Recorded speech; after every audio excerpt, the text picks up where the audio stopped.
Good afternoon, everyone.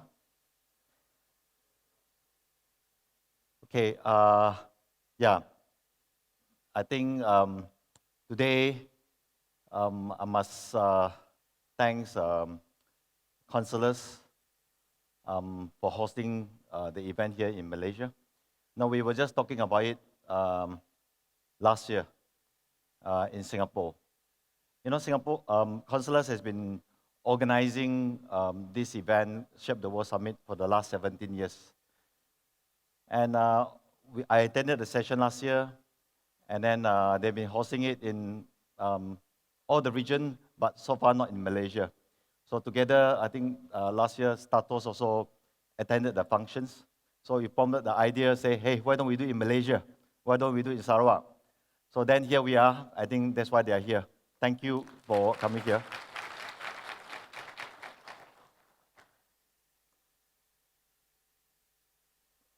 Okay, for some, today, as I understand from Rollins, we have about 15 countries, delegates from all over the world.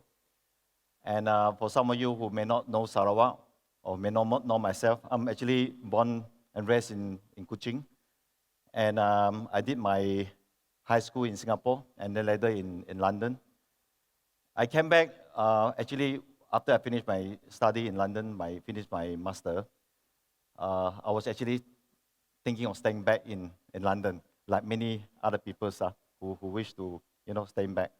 But at that time, my father was not well, so that's why I came back. I think that was in 1993. And ever since then, I started working about 5 years, and then I founded my first company, which is Titanium. So, okay, just a bit of introduction. I think Dato Muhammad Jadir has already covered Sarawak very well. Just a bit introduction to those who don't know about Sarawak. Sarawak has a population of 2.9 million, very small population as compared to our land. Our land size is about the size of the whole West Malaysia. And then they are altogether 124,000 kilometers square of land, and we have 12 divisions here. One of the sessions,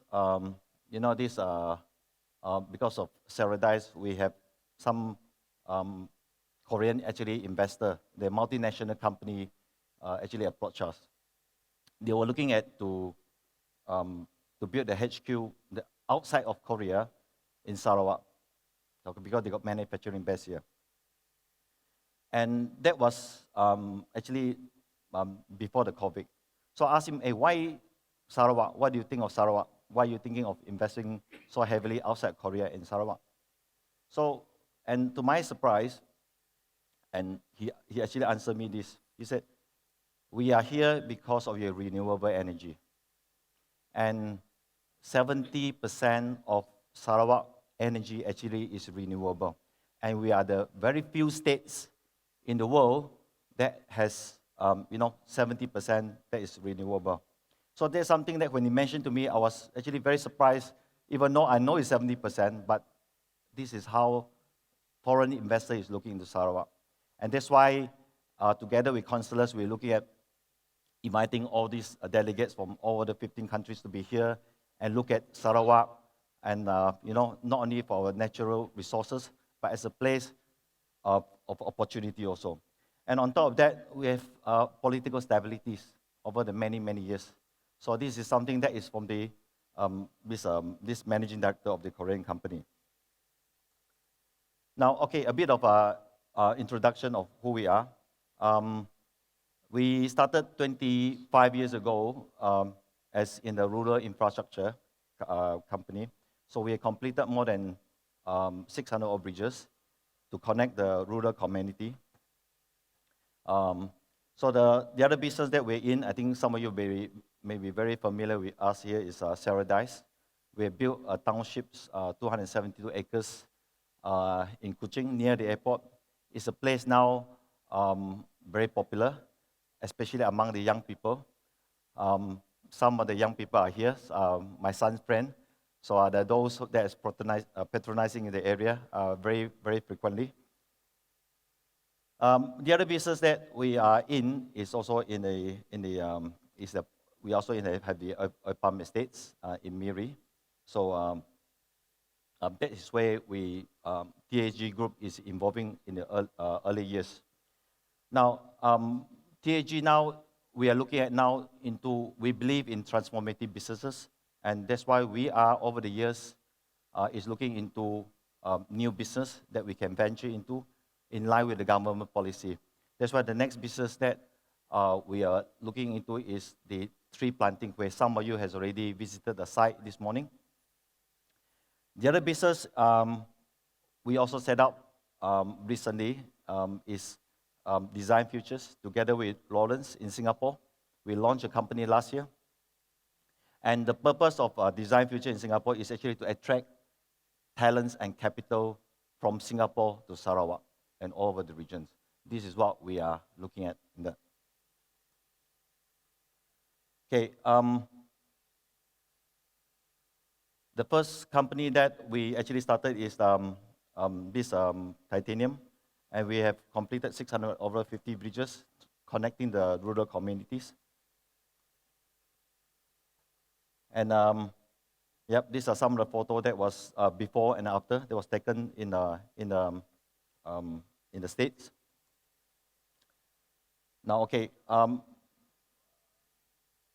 The other business, as I said just now, which we are very proud of, and what we're doing is Saradise. Saradise is a development involving different, township planning, different components. You know that when we started planning for Saradise, we have this piece of land. We are looking at what can we do for this land. And at any other business, there's many good business. People always look at profit, look at how to do the business with profit. And but there's not many people looking at doing the business with purpose.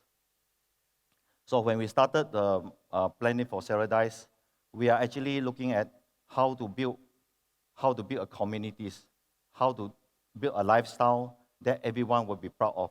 So we have actually looked around the regions, look at the consultants, look at different people that believe in what we believe. And over the years, that's why we landed to work with counselors and CPG, and this is where we are. And now in Saradise, it's a place now. There's commercial, there's residential, and we believe not in the building house, but we believe in building home, building community. And can you imagine this? In Saradise, this one day, I was driving in the area. Because we have built this area that is very popular among the joggers. Morning and evening, there are many joggers in the area. And one evening when I was driving, and I saw a bunch of joggers running in the area. And they were all wearing the pink t-shirts. And they all carry a plastic bag in their hand. And they were jogging. So what are they doing? And they're picking up rubbish as they are jogging in the area. Rubbish, plastic bags, plastic bottles in the area. So then I came down from the car, and I asked them, "Hey, what are you doing?" They are saying that, "Yeah, we are here we love this environment, and we are here that we want to keep this place clean, and that's why we're doing what we're doing." So this is about Saradise. I think some of you have visited the area. It's about creating a community, and it's creating a purpose for people. So this is what we have built so far. And now we're very proud to say that now we just completed the international school early this year. And we also have, as a developer, we have actually set the record price for the selling the shops. And I think it's during the COVID, we are having this we were actually very worried when we want to launch our these bungalows and the semi-D. But during the COVID, when we launched it, all our bungalows and semi-D were all sold. And recently, even our service apartment, before we actually launched it, we were taking bookings, and it's all taken up. The response is very good. I think some of the buyers is also here. Yeah.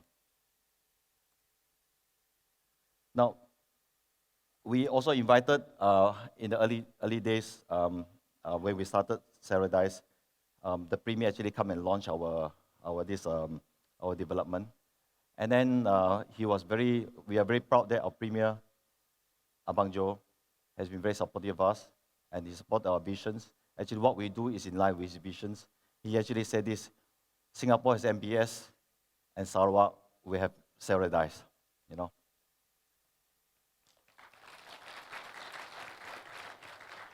Okay, these are some of the planning that we had for the Saradise. So some of you have been to the areas, and you can walk around. It's very popular among the young. Over the last couple of years, the project as well have won a few awards, outstanding award from the Shida, and for the shop office and for the commercial developments. This is actually the photo taken for our plantations, and this is the other project that we are doing. Okay, the other thing I'd like to share is we are now embarking on our tree planting also. You know that over the last 5 years, we have been looking into what is best that we can do for the economy and for Sarawak. So we have these 3 species. That is what we are planting now. Is one of the fastest growing trees in the world. And why future trees and why Paulownia? Paulownia is actually one of the fastest growing trees in the world, and it grows very straight, and is able to generate up to 6 cycles after you cut the trees.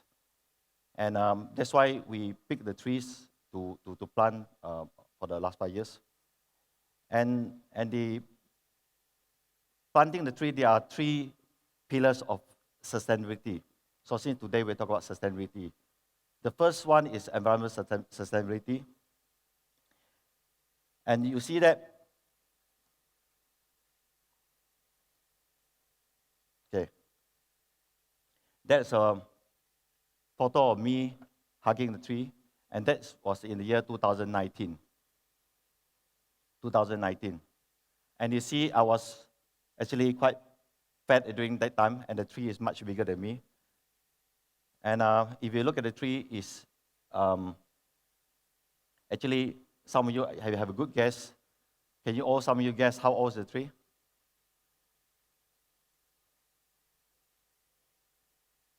4 years, you already know, 5 years. The tree actually is 4 years. Okay, and some of you already visited the site. This is a tree. This is one of the mother tree we planted in KL. Okay, why this tree is because the tree grows fast, and this tree also can absorb up to 10 times more CO2 than a normal tree. And so that's why this is one of the reasons that we pick this tree. It goes straight, and it also can absorb so much CO2. Now, we are already, for some of you has already visited the nursery this morning. In fact, we are planning to plant in next month up to 1 million trees in Kanawit.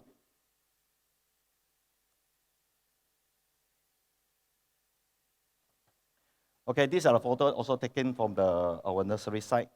As I said, that this tree, because of the big nature of the leaf, it can absorb so much CO2. And according to the Bloomberg, the tree can absorb up to 103 metric tons of CO2 per acre per year. And this is an article that's published in Bloomberg.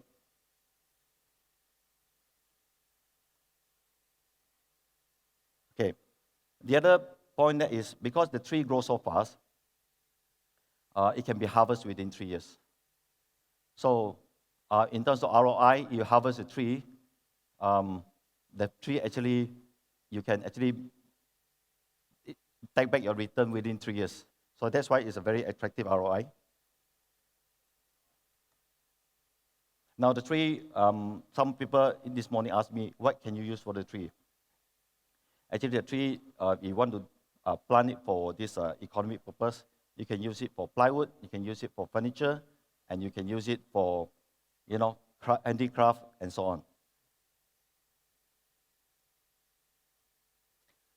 The other point I'd like to stress here is, just now, Dr. Zaiter is talking about the government has the 3 pillars of sustainability.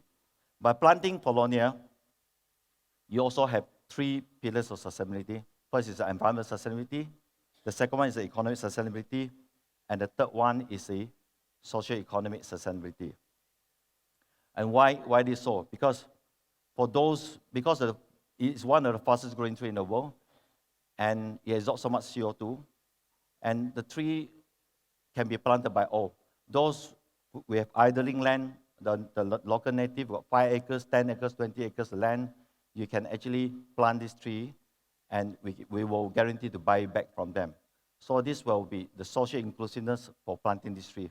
So I think this is a very good program for us and also for the states if they are looking into this. The tree now is also has been approved by the federal government as the 11th species to be planted over the years. I mean, of course, this is on top of like 3 species like rubberwood, acacia, eucalyptus, and so on. This is our tissue culture lab in Kuching. Some of you do not have the opportunity to see the lab because of the time. So this is the lab. We do the tissue culture. We can clone up to 1.8 million trees per year.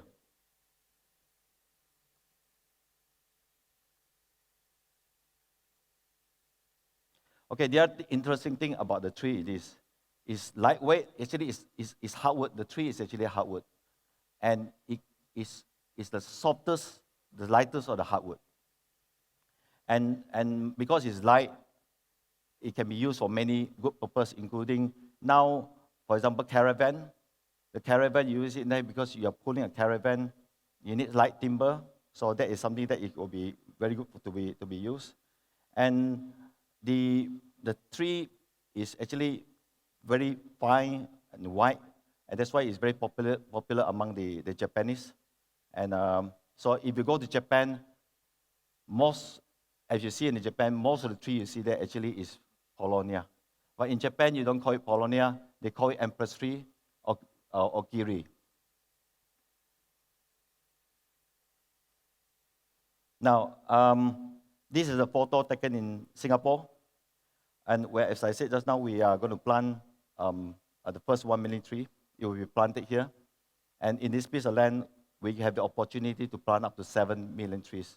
And our goal, if we can, with the support of the government and working with the locals and the licensed planter forests, we are targeting to plant up to 30 million trees.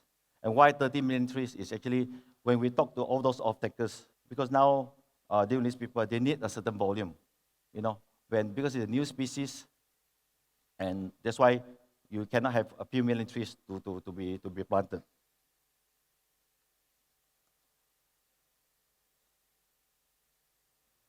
Okay, this is design futures. Okay, the other thing that I like to share is TSG TSG, we are really into this infrastructure development for the rural community, into the property development, and then into the palm oil business. That's how we talk about the future tree. We really invest into it and do so. We believe that the future business should be in the area of FEDS. And what is FEDS?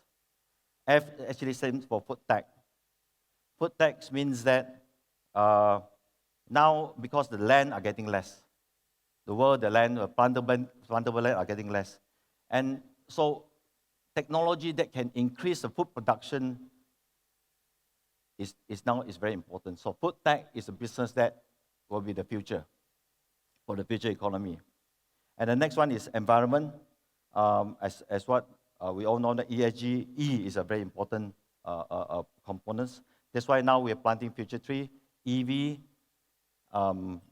this solar, hydro, wind power. These are all the E area to be invested into.